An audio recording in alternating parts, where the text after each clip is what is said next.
with that, past President High Guy Davis will introduce our coach.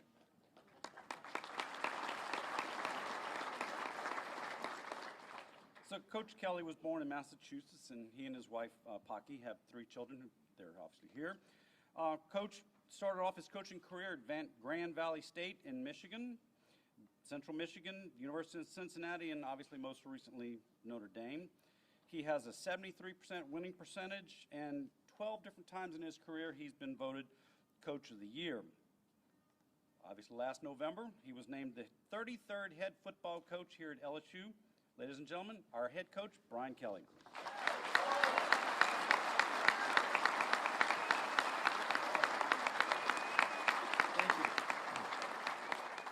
Thank you very much. As many of you can see, you probably haven't seen me in glasses, but I'm fighting an eye infection.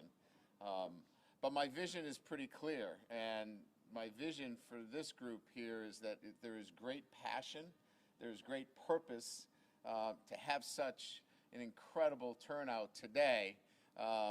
We know that many of you are Rotarians, but many of you obviously are LSU football fans. So we thank you for being here today. For me, this is the time of season that we get so excited about. Our staff is in. We've begun meetings. Our players are on a bit of a respite. They had been training all summer. We've given them a little time off for those that are not in summer school right now, so they can get ready for the long season. I think it was mentioned that there was a Midwesterner here back in 2000, and many people talked about me coming down from the Midwest and how would Coach fit in down here in the South. Well, I can tell you that when you have such passionate fans, when you have such purposeful fans, when you have the food that you have here, and the friendship and family, and the love of football, how could you not fit in immediately? And we've loved it down here, and we consider it home already. And so from that perspective, I don't care where you're from. When you're a football coach and you get an opportunity to be the head coach at LSU, it's really simple for me. 32 years of being a head football coach, I have a plan, and my plan is pretty simple. I've used it pretty much for my entire career. Certainly, I've learned along the way through mistakes that I've made, and I've made the adjustments accordingly to be better at my job. But I will say this, that the things that I look for are putting together high-performance organizations, first of all. When we talk about high performance, we're talking about the staff necessary to develop, to collaborate, to be together on a day-to-day basis, to develop our student athletes to be the best versions of themselves in all facets, from academics to nutrition, from strength and conditioning to player development, from mental performance to mental health. And so those high-performance teams are what I do on a day-to-day basis. And so you don't have to be from Louisiana or Alabama or Mississippi or Michigan. You need to be aware of what your charge is on a day-to-day basis and what your why is. And my why is to develop 18 to 21-year-olds on a day-to-day basis. So we've put together what I consider the best high-performance team in all of the United States. And I have that support from President Tate and Scott Woodward and Verge and the entire administration here. We are in lockstep, and there is great vision together about how to do that. And to have the resources here at LSU to first and foremost put that high-performance team together. The second thing that I've done my entire career and feel as though this is an essential part of the building block is that it's about player-led teams. You know when you have successful football teams when that locker room is led by the players.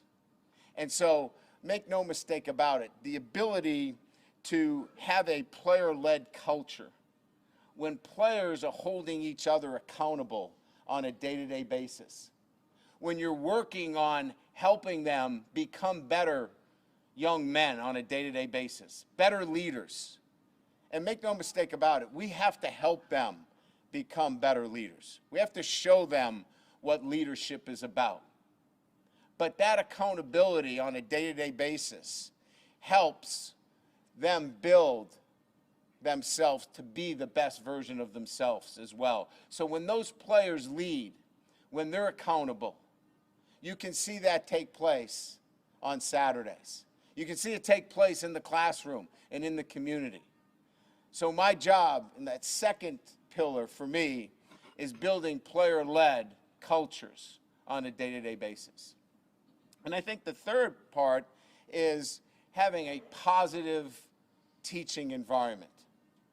And that positive teaching environment is so when every young man comes into our charge that they feel as though they're being given the opportunity to be coached and developed in a positive manner. You're going to see that when we interact with our players, we're demanding, but never demeaning. We're going to demand the very best because that's what you come to LSU to expect. Our mission here at LSU is to graduate champions. Graduate champions. And so that's our standard. So we're going to be demanding, but we're going to do it within a positive environment on a day-to-day basis so we can get the best out of you every single day. So you don't have to be from any particular state, but you have to have those pillars in place on a day-to-day basis. So when we talk about our mission, we lay down the vision, and what we do is we build traits in our players, traits of excellence on a day-to-day basis. Every single day, we're working on habits. Habits that our players will have on a day-to-day basis. So they're doing the little things the right way.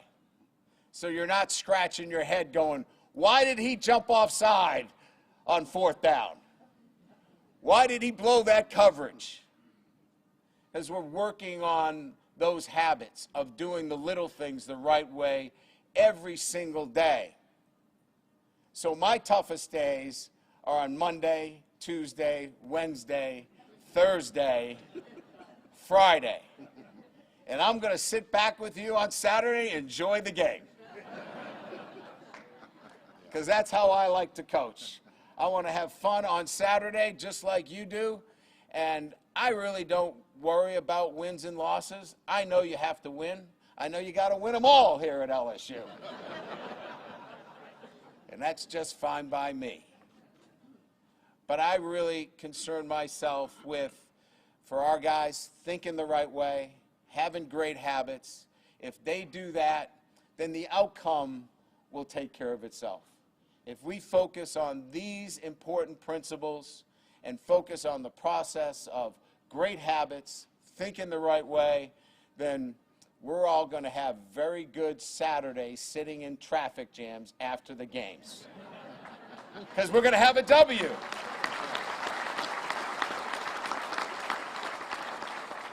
My way of bad humor here, officers. That's a good line. So,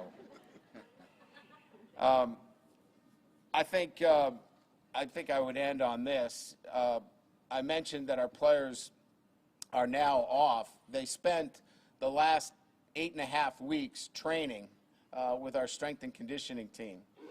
And I think we all know this is no longer a sprint, this is a marathon. And so training has become so important to understand that the games that you play in November are equally important in September. And so you have to have your football team in a position where when they play all the way through the season that they're not worn down.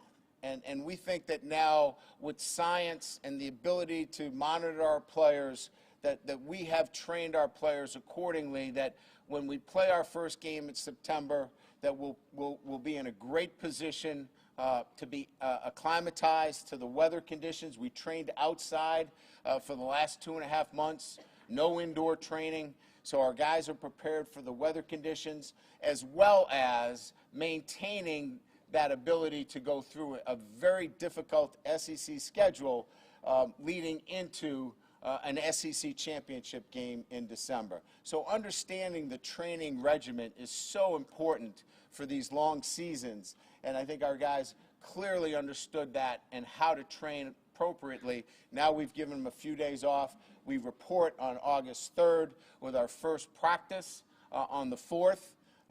We are then go into a 7-day acclimatization period where we're helmets for 2 days, shoulder pads for 3 days, and then we can go full contact on the 6th day, and then the 7th day, well, in football terms, the 7th day, they get a day off.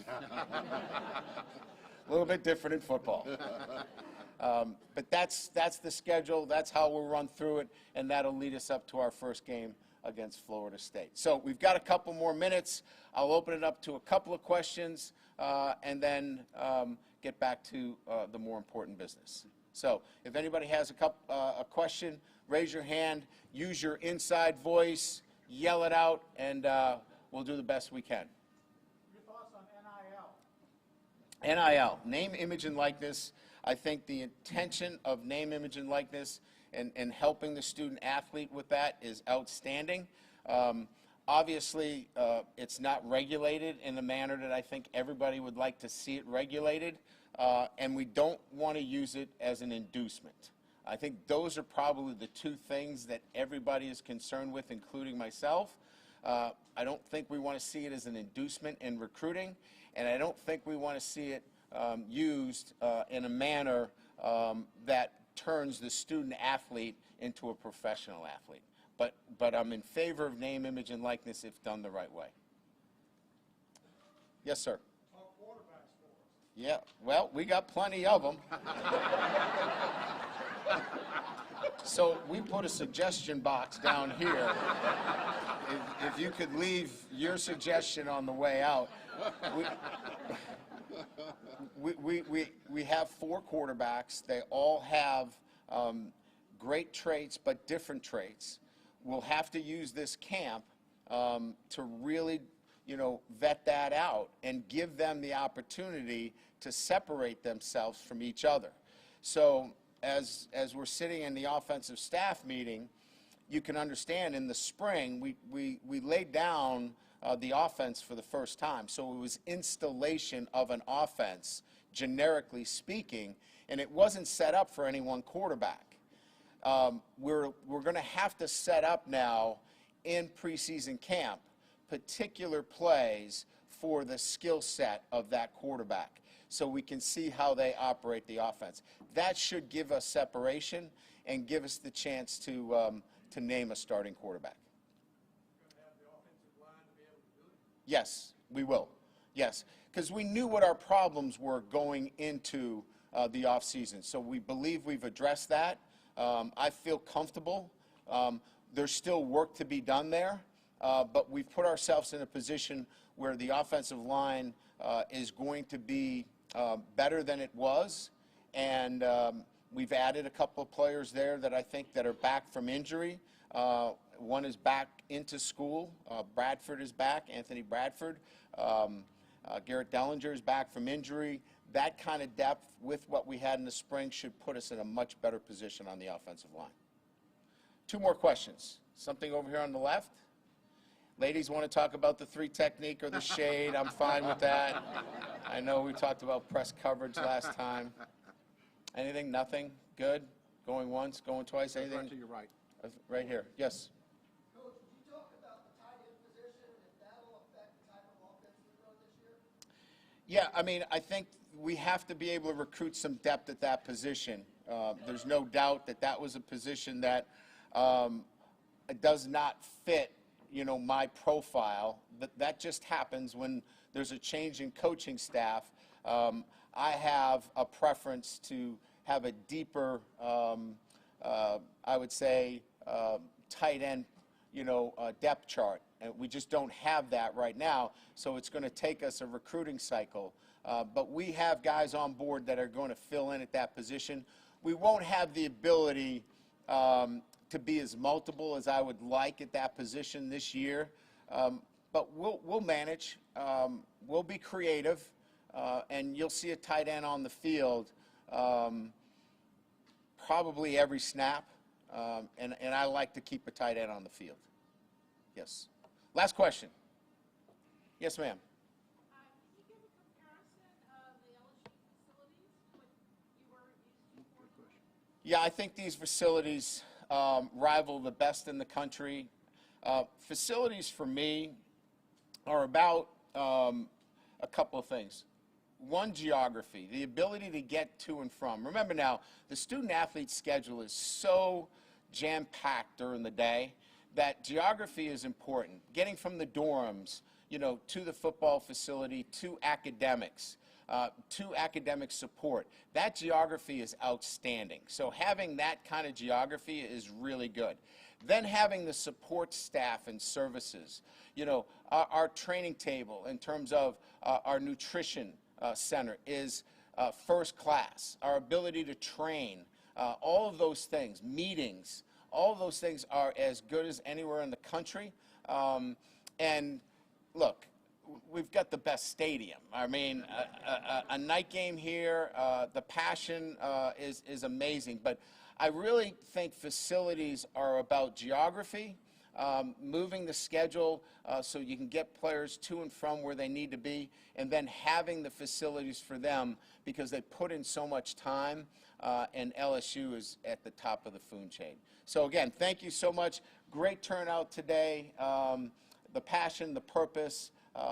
It's so, for me, this is why I wanted to be here at LSU, these kinds of turnouts, and I look forward to seeing everybody in New Orleans, if not back here at our first home game against Southern. Thank you so much.